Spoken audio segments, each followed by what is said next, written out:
do we get around from place to place without having to walk everywhere? How can we communicate with people who live far away? These were problems that people struggled with for a long time, until recently, before there were things like cars and phones and computers. And you know who solved those problems? Engineers. But do you know what an engineer is?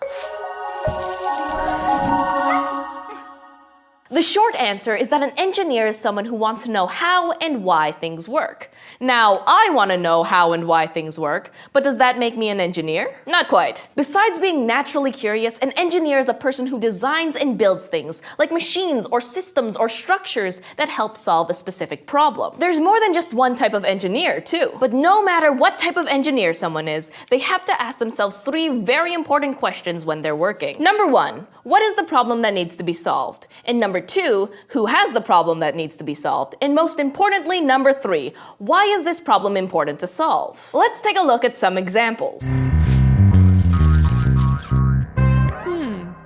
A really famous example of engineering is the Golden Gate Bridge in San Francisco, California. I mentioned that there are different kinds of engineers, and a civil engineer is someone who designs and constructs buildings, roads, and yep, bridges. For the person who designed the Golden Gate Bridge, what was the problem that they needed to solve? People couldn't travel in or out of San Francisco, which is surrounded on most sides by water, without a boat. Who had the problem? Residents of San Francisco mostly, but really anybody traveling in the area. And why was the problem important to solve? Well, you didn't want a whole bunch of San Francisco residents trapped in San Francisco forever, even if it is a super cool city. Plus, you wanted people outside of San Francisco to be able to travel to the city easily if they needed to. So the Golden Gate Bridge was engineered as a solution to this problem. In addition to civil engineers, there are also mechanical, electrical, chemical, computer, nuclear, and software engineers, and the list goes on. Let's talk about what some of the other types of engineers do. First up, electrical engineers. Electrical engineers study electricity. They design electrical systems like circuits and computer chips. Think of an electrical object that you use pretty regularly. How about your microwave? What problem was the microwave a solution to?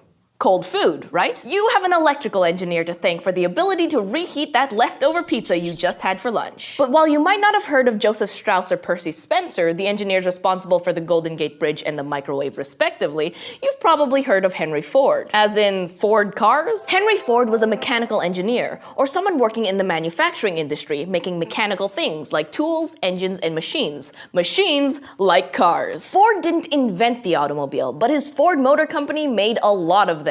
His Model T car was famous for being affordable for plenty of Americans. Ford saw that lots of people who wanted to drive cars just couldn't, because they couldn't afford the pricey vehicles that were for sale. So he engineered a cheaper model as a solution to this problem. His fellow engineers started to do the same, and now, well, cars are everywhere. Henry Ford's not the only big-name engineer. A famous engineer around today is Marissa Mayer. Mayer is the president of the internet company Yahoo, and is also a software engineer. Software engineers work on computers and other products that use software to write programs to make them faster and able to do more things. No matter what kind of engineer someone is, their job at its most basic level is problem solving.